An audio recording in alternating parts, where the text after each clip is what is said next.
Not again. Hold on. When I retired, I thought I was done with coaching for good, but here's yet another sad soul that needs some help. Please just give me a moment. I promise I'll be right back to you.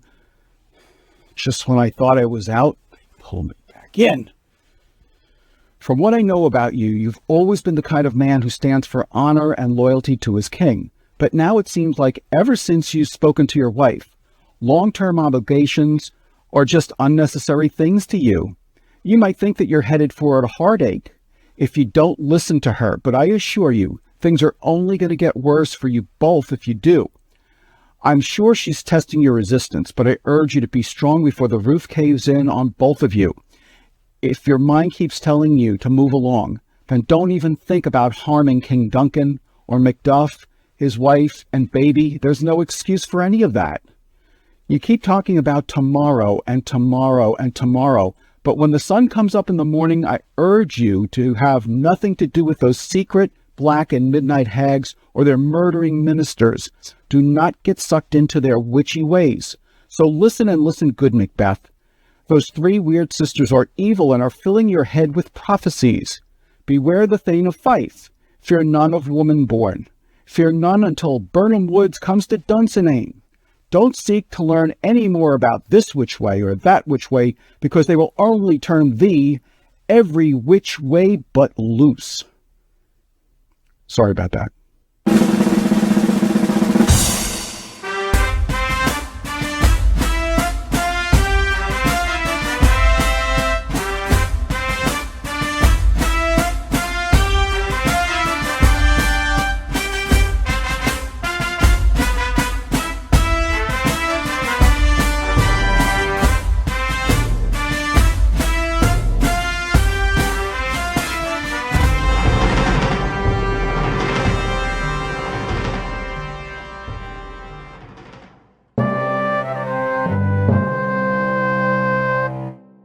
In one of the original Star Trek episodes, Mr. Spock is spurned by a lover who prefers someone else.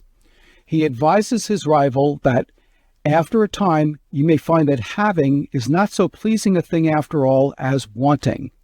It's too bad that Macbeth and Lady Macbeth hadn't heard that advice. It would have saved both of them a lot of grief. But let's look at the story. During a thunderstorm, three witches decide that their next meeting will be with Macbeth. A wounded sergeant tells King Duncan of Scotland that his generals Banquo and Macbeth, the Thane of Glamis, have just defeated the forces of Norway and Ireland, who were led by the traitorous Thane of Cawdor. Macbeth and Banquo are praised for their bravery and fighting prowess. Macbeth and Banquo wander onto a heath and encounter three weird sisters who greet them with prophecies. They hail Macbeth as Thane of Glamis, Thane of Cawdor, and say that he will be king. Macbeth is stunned to silence. Banquo asks about his own fortunes. The witches say that he will father a line of kings, though he will not be one himself. As the two men wonder about these announcements, the witches vanish and another Thane, Ross, arrives. He informs Macbeth of his newly bestowed title, Thane of Cawdor. Thus, the first prophecy is fulfilled, and Macbeth begins to grow ambitious of becoming king. King Duncan welcomes and praises Macbeth and Banquo and declares that he will spend the night in Macbeth's castle in Inverness. Duncan also names his son Malcolm as his heir. Macbeth sends a message ahead to his wife, Lady Macbeth, and tells her about the witches' prophecies. Lady Macbeth immediately wishes to have her husband murder Duncan in order for him to become king himself. When Macbeth arrives home, she overrides all of her husband's objections, challenging his manhood, and successfully persuades him to kill the king that same night. While Duncan is sleeping, Macbeth stabs him, despite hallucinating about a bloody dagger. He is so shaken that Lady Macbeth has to take charge. She frames Duncan's sleeping servants for the murder and places bloody daggers on them. Macbeth kills them and later claims that he did so in a fit of anger over their actions. The next morning, Lennox and Macduff, the loyal Thane of Fife, arrive. Macbeth leads them to the king's chamber and Macduff discovers Duncan's body. Duncan's sons Malcolm and Donalbain flee to England and Ireland respectively, afraid that whoever killed their father will kill them as well. The rightful heir's flight makes them suspects, and Macbeth assumes the throne as the new king of Scotland. Banquo remembers the witch's prophecy about how his own descendants would inherit the throne and grow suspicious of Macbeth. Despite his success, Macbeth is uneasy. He invites Banquo to a royal banquet, but Banquo and his young son Fleance ride out that night.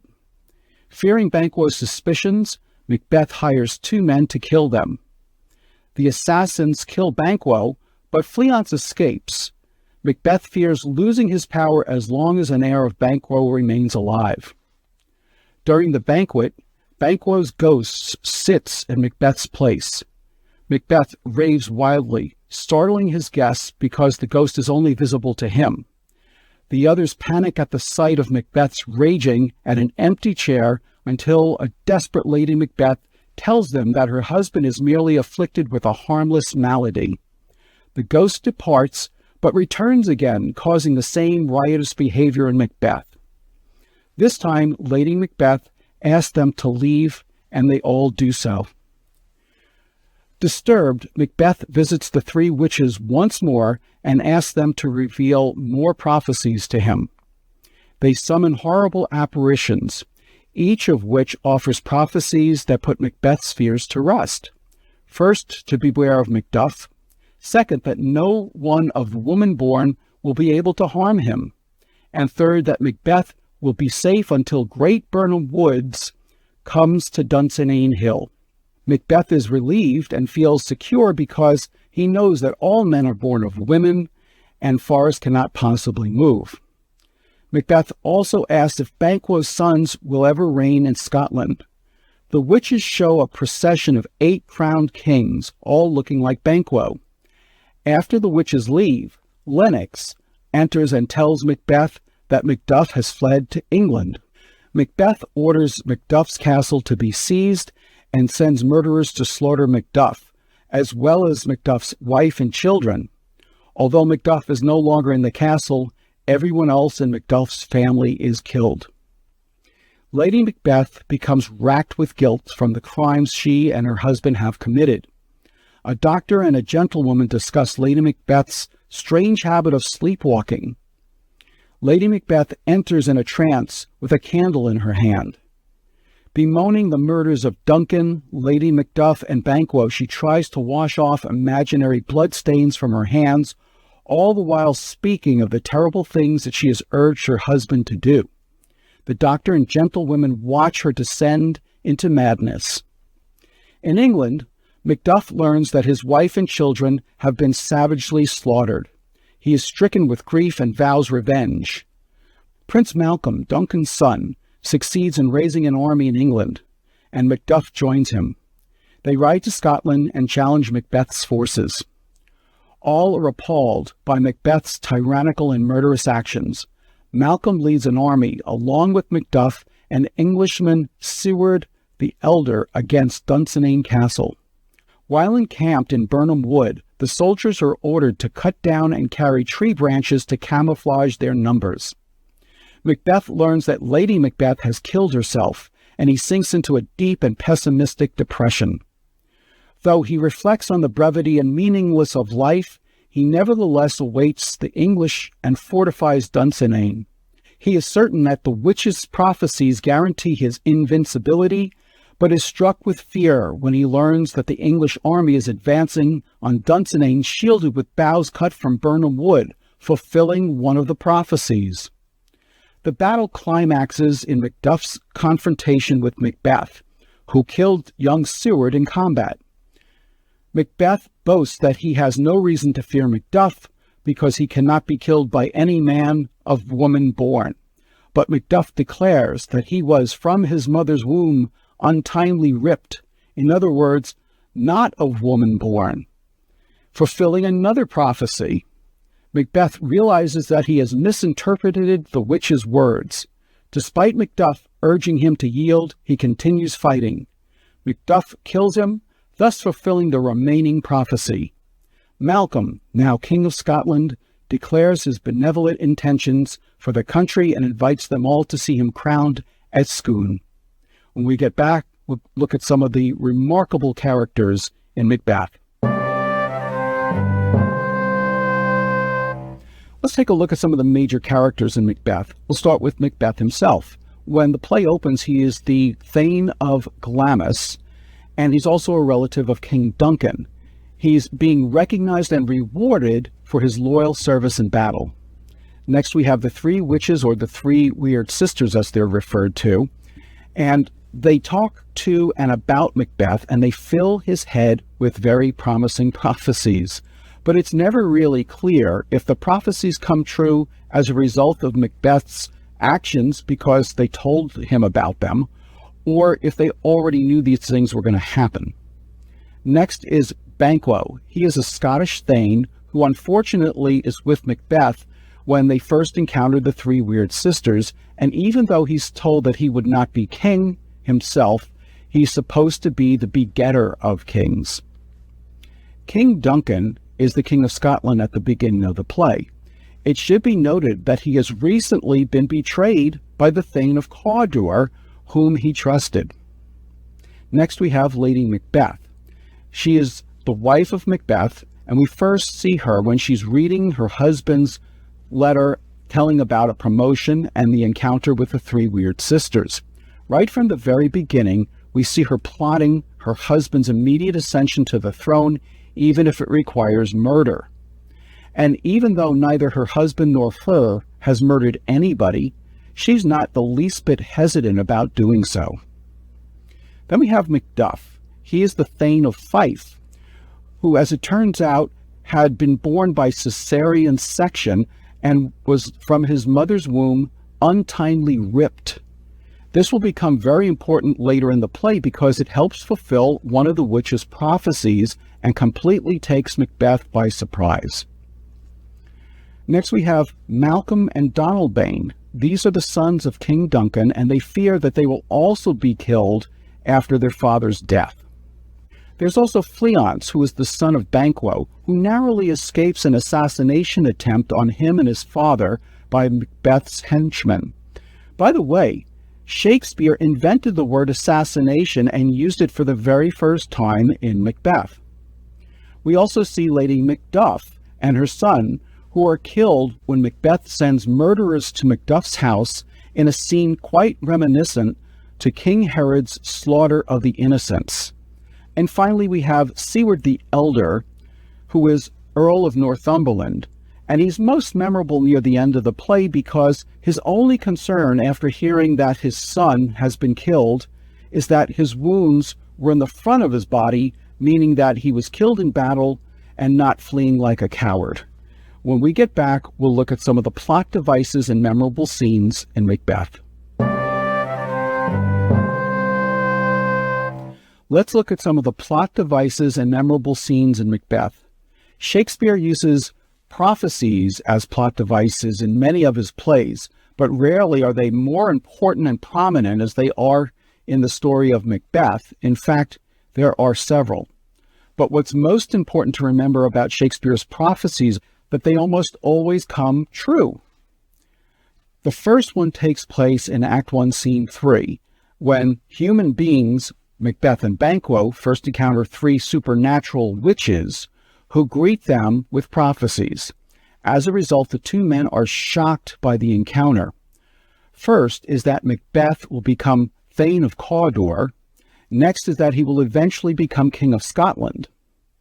Third is that Banquo will be lesser than Macbeth and greater, not so happy, yet much happier, and that he shall get kings, though he not be one himself.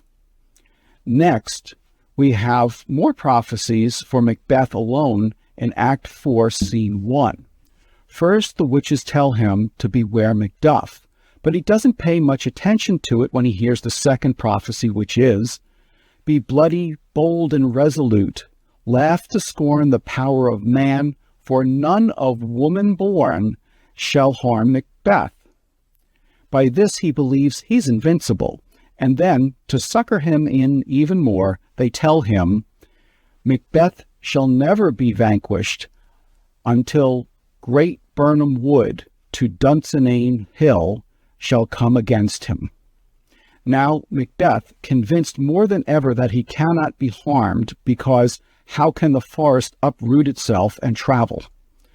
But the final prophecy troubles Macbeth greatly when he asks if Banquo's issue will ever reign in his kingdom. For instead of telling him the answer, they show him a parade of kings coming forth from Banquo. There's also another plot device that Shakespeare uses in Macbeth, and that is showing him the dagger. It first appears in Macbeth in Act 2, Scene 1, and he famously says, "Is this a dagger which I see before me, the handle toward my hand?" Anton Chekhov famously gave this quote to provide writing advice to would-be authors and playwrights. If you say in the first chapter, there is a rifle hanging on the wall, in the second or third chapter, it absolutely must go off. Therefore, the dagger Macbeth sees before him is our cue that he's going to use it to kill King Duncan. Let's look at some of the major themes in this play. We'll start with ambition and loyalty. In Macbeth, we see one of the greatest transformations of characters in any of Shakespeare's plays. He's praised for his loyal and courageous service from Duncan right at the beginning in Act 1, Scene 4. But a mere 27 lines later, he's already worrying about Malcolm, who has just been made the Prince of Cumberland and now stands in Macbeth's way. We also get a glimpse as to where the rest of Macbeth's motivation comes from after we are introduced to Lady Macbeth in Act 1, Scene 5, and we see that she is ecstatic as she reads her husband's letters and prepares to murder King Duncan. We hear her voice her bloody thoughts and ambitions as she plans what will happen the night that Duncan is going to stay in their home. The raven himself is hoarse that croaks the fatal entrance of Duncan under my battlements. Come, you spirits that tend on mortal thoughts. Unsex me here. In other words, what she has planned is so devious and murderous that for a woman in Shakespeare's time, it would be virtually inconceivable to commit this act. And fill me from the crown to the toe, top full of direst cruelty. Make thick my blood, stop up the access and passage to remorse, that no compunctious visitings of nature shake my fell purpose, nor keep peace between the effect and it. Come to my woman's breasts and take my milk for gall, which in this context means poison or venom. You murdering ministers, wherever in your sightless substances you wait on nature's mischief. Come, thick night, and pall thee in the dunnest smoke of hell, that my keen knife see not the wound it makes, nor heaven peep through the blanket of the dark to cry, hold, hold. In other words, don't let anything stop me from completing my bloody mission. Now, we do see that Macbeth is hesitant to go through with the deed in Act 1, Scene 7, when he thinks of his responsibility and loyalty to the king. Macbeth says to his wife, "We will proceed no further in this business. He hath honored me of late, and I have bought golden opinions from all sorts of people. However, he is still no match for the will of Lady Macbeth, as we will see." Let's look at some more themes in Macbeth: influence, guilt, and madness. One of the most striking things about Macbeth is Lady Macbeth's ability to influence her husband to commit murder in a very short period of time. She first brings it up as soon as he returns from battle in Act 1, Scene 5, saying of Duncan, "He that's coming must be provided for, and you shall put this night's great business into my dispatch, which shall to all our nights and days to come give solely sovereign sway and masterdom." But this alone is not enough to persuade Macbeth.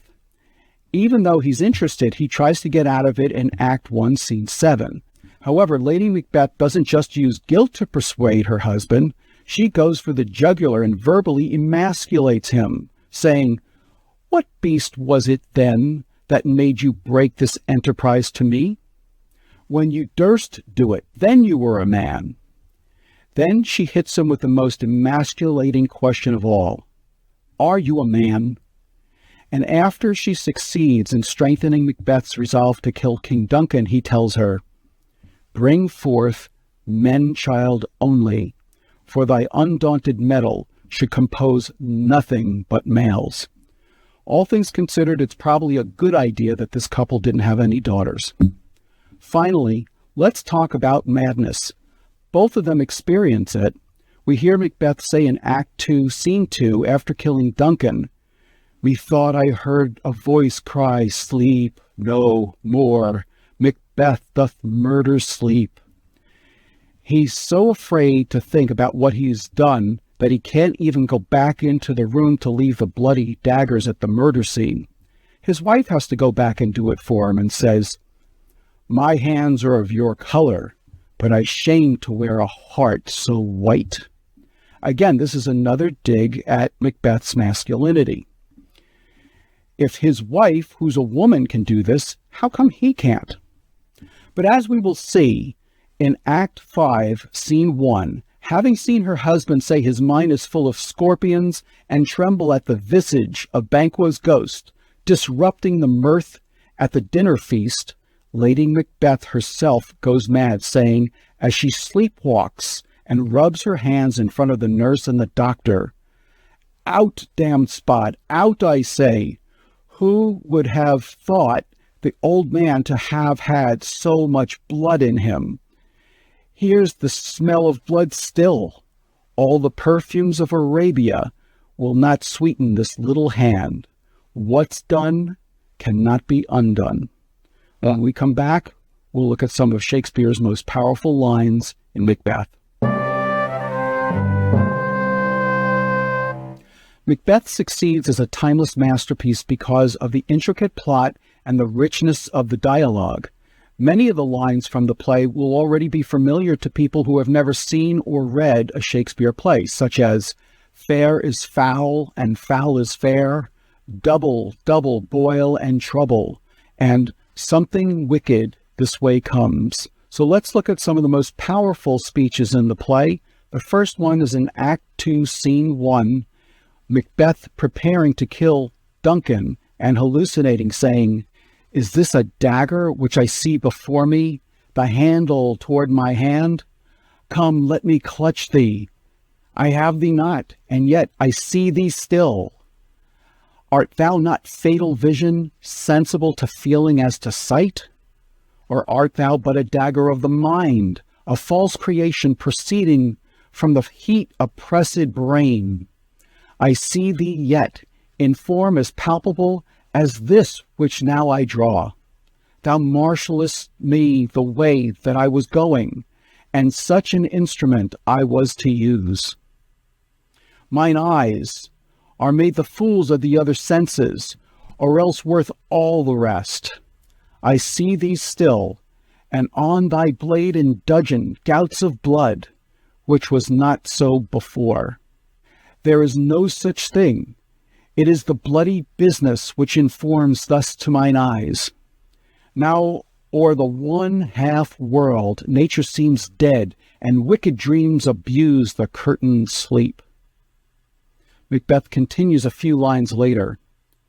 Thou sure and firm-set earth, hear not my steps, which way they walk, for fear thy stones prate of my whereabout, and take the present horror from the time, which now suits with it. Whiles I threat he lives, words to the heat of deeds, too cold breath gives. Just then the bell rings and Macbeth says, I go, and it is done. The bell invites me. Hear it not, Duncan, for it is a knell that summons thee to heaven or to hell. Doesn't that just send shivers up your spine? It might be a good idea to sleep with the lights on tonight.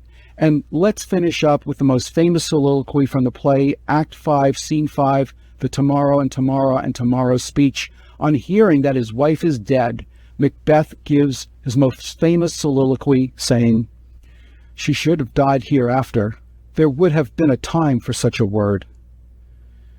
Tomorrow, and tomorrow, and tomorrow creeps in this petty pace from day to day to the last syllable of recorded time, and all our yesterdays have lighted fools the way to dusty death.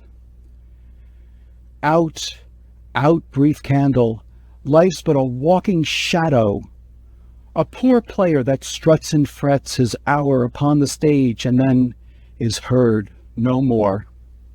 It is a tale told by an idiot, full of sound and fury, signifying nothing." At the beginning of this episode, I used a reference from the original Star Trek series. In this speech, the phrase "all our yesterdays" was used as an original Star Trek episode title, and so was "Dagger of the Mind," which was taken from Macbeth's "Is this a dagger I see before me" speech earlier in the play.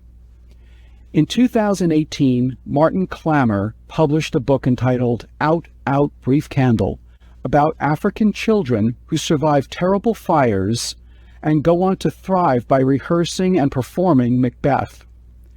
And finally, in 1921, William Faulkner used the sound and the fury for the title of his fourth book, which he took from that same Macbeth soliloquy. In Star Trek VI, The Undiscovered Country, which, by the way, is also a line taken from Hamlet, Mr. Spock says that history is replete with turning points. Well, so is Macbeth. But let's just take a look at a couple of them. In Act 1, Scene 3, this is the first scene in which Macbeth and Banquo encountered the three weird sisters. After hearing their prophecies, the two men are shocked and suspicious. But shortly after this, the first prophecy comes true, and Macbeth is told that he is now Thane of Cawdor. As a result of this interaction, all the rest of the action in the play follows. We'll also see a similar correlation in the rise of Richard III, who starts out in Henry VI Part 2 as a brave and valiant underdog soldier who strives to have his father reach the English throne, and slowly grows into a Machiavellian murderer in Henry VI Part 3, before becoming the paranoid, tyrannical monarch and world-class manipulator in Richard III. There's also a correlation at the beginning of Hamlet, when the title character encounters a supernatural being, in this case a ghost, while his friend Horatio witnesses the event close by and tries to comfort him later. In both cases, the main character tells his companion not to speak of it again to anyone else. And finally, in Act 5, Scene 10, we see the arrogant Macbeth come face to face with Macduff, bragging, "I bear a charmed life, which must not yield to one of woman born." And then we learn how the witch's prophecy is to be fulfilled when we hear Macduff reply, "Despair thy charm, and let the angel whom thou still hast served tell thee, Macduff was from his mother's womb untimely ripped," revealing to the audience for the very first time that Macduff was delivered by cesarean section and is therefore able to slay Macbeth. Talk about a surprise ending. I used to work for a supervisor whom I'm sure knew no other Shakespeare except for this one line that he quoted frequently, and that was Macbeth's last line of the play, right before he enters into battle against Macduff and loses. It goes, "Lay on, Macduff, and damn be him that first cries, 'Hold, enough.'" In preparing this episode, I found some interesting facts in my research. The real Macbeth killed King Duncan in battle and reigned for 14 years from 1040 to 1054. And unlike Shakespeare's portrayal of him, he was considered to be a pretty good ruler. By the way, Macbeth was also related to King Duncan and had a legitimate right to the throne. But he wasn't a thane. He was a warlord. And in those days, winning the crown was done by battle and with the support of the nobles. There is some confusion about Lady Macbeth, whose real name was Gruach. In Act 1, Scene 7, she has an unforgettable and chilling line when she says, "I have given suck, and know how tender 'tis to love the babe that milks me. I would, while it was smiling in my face, have plucked my nipple from its boneless gums and dashed the brains out, had I sworn as you have done to this." By the way, this is why it's such a good idea to always do thorough reference checks on your babysitters. But in Act 4, Scene 3, Macduff tells us that Macbeth has no children. So how could this be? Well, the answer probably has to do with the fact that Macbeth slew Lady Macbeth's first husband, who was also his cousin. That couple did indeed have a son who acquired the unfortunate nickname Lulach the Simple-Minded, among others. Now, let's take a look at some of the actors that took part in the 1983 BBC Shakespeare version of Macbeth. Jane Lepoitier, who plays Lady Macbeth, will also play Charmian in the 1972 Charlton Heston version of Antony and Cleopatra, and play Cleopatra herself in the 1980 BBC Shakespeare production of that same play. Brenda Bruce, who plays the first witch, also played the continuing role of Mistress Quickly in the BBC Shakespeare versions of Henry IV, Part 1 and 2, and Henry V. John Hazeldine, who plays King Duncan, also played Mr. Weston in the 1996 version of Emma with Kate Beckinsale. And John Rowe, who plays Lennox, also played the first Roman in the 1979 BBC Shakespeare version of Coriolanus, and Cromwell in Henry VIII. Kenneth Branagh also did a 2013 version of Macbeth in which he starred in the title role. In addition, Kenneth Branagh also directed Twelfth Night in 1988, Henry V in 1989 in which he played the title role, Much Ado About Nothing in which he played Benedict in 1993, Othello in 1995 in which he played Iago, Hamlet in 1996 in which he played the title role, a musical version of Love's Labour's Lost in 2000 in which he played Barone, and directed As You Like It in 2006. And John Shrapnel, who plays King Duncan in the Kenneth Branagh 2013 version of Macbeth, also appears in 3 BBC Shakespeare productions. Shrapnel played Hector in Troilus and Cressida, and Alcibiades in Timon of Athens, both in 1981, and the Earl of Kent in King Lear in 1982. Now, get ready, because it's time for today's trivia challenge, which is called Who's Your Daddy? All right, now it's time for today's trivia challenge, and the question is, who's your daddy? Name the fathers of these children born out of wedlock in the following plays. Number 1, Julieta in Measure for Measure. Number 2, Tamra in Titus Andronicus. And 3, Jaquenetta in Love's Labour's Lost. I'll be back with some relevant lessons, plus the answers to the trivia questions in just a moment.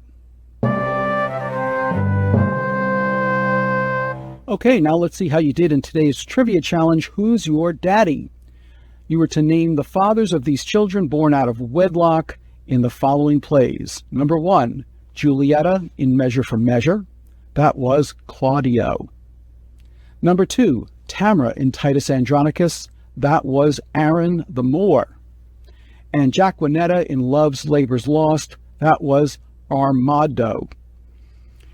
And let's finish up with some relevant lessons from Macbeth. First, be careful what you wish for. Just because something seems appealing from a distance doesn't mean you're going to enjoy it once you get it, especially if you didn't earn it, which brings us to lesson number 2.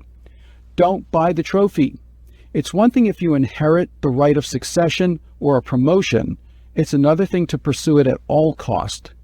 And number 3, Remember that with leadership comes responsibility.